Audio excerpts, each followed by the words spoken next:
பார்வை புதுசுதான், என் பேச்சும் புதுசுதான், உன்னாலே நானும் மாறி போனேனே. கூட்டத்தில் என்னைத்தான் உன் கண்கள் தேடணும் என்றெல்லாம் எண்ணும் பைத்தியமானேனே.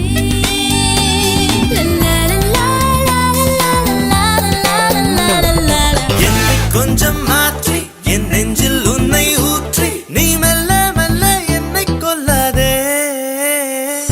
நேற்றும் இன்றும் வேற இன்று காணும்